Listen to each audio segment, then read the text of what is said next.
নমস্কার বন্ধুরা, কেমন আছেন সবাই? কি অফ কুকিং চ্যানেলে আপনাদের সবাইকে স্বাগত জানিয়ে চলে এসেছি আবারও নতুন একটা রেসিপি নিয়ে। তো যেটা বাদাম পিনাট, তো এটা খুব উপকারীও হয় আমাদের শরীরের জন্য। অনেক রকম ভিটামিন, প্রোটিন, অনেক কিছুই থাকে তার মধ্যে। তো এটা খাওয়াও খুব ভালো। তার মধ্যে বাদাম চিক্কি তো মোটামুটি সবারই খুবই প্রিয় একটা জিনিস।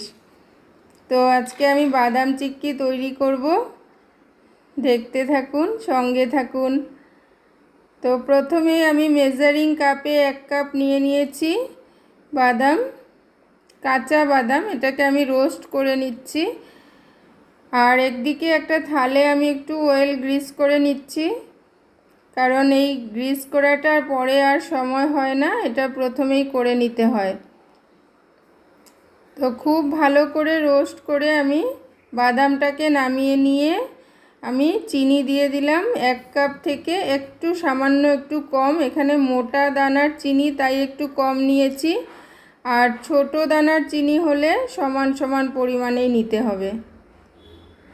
তো চিনির মাঝখানে দিয়ে দিলাম একটু সামান্য 1 চামচ মতো ঘি দিয়ে চিনিটাকে আমি ভাজতে ভাজতে এটাকে ক্যারামেল তৈরি করব।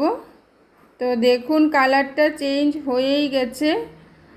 তো এইভাবে একদম ছোট চুলাতে একদম লো স্টিম করে এটাকে করতে হবে।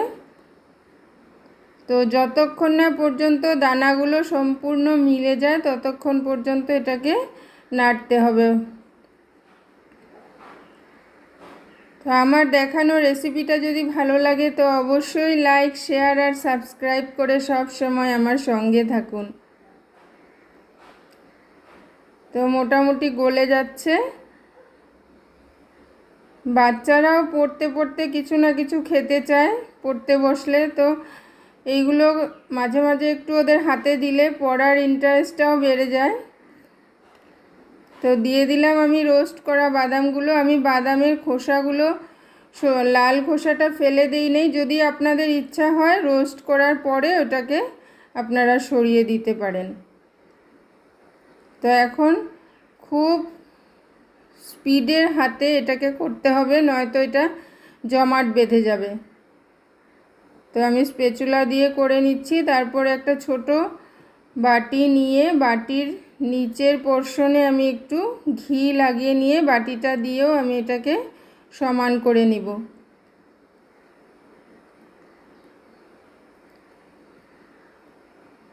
তো ঘি বা তেল অবশ্যই একটু লাগাতে হবে, নয়তো বাটির মধ্যে এটা উঠে আসবে। আর সাইডগুলোকে আমি চাকু দিয়ে সমান করে নিচ্ছি।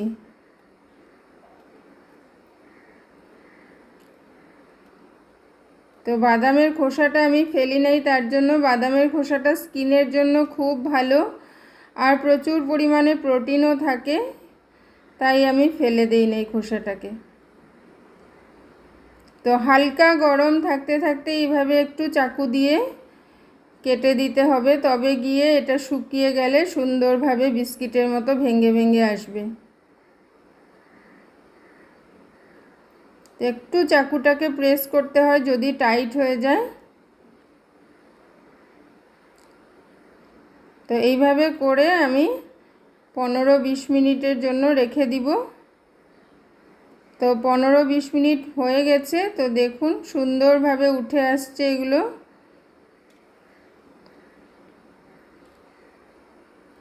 দশ টাকা করে এই ছোট ছোট প্যাকেটগুলো কত টাকা দিয়ে আমরা কিনি, আর এই 10 টাকার বাদাম দিয়ে কত 10 টাকার বাদাম চিক্কি তৈরি হয়ে গেল।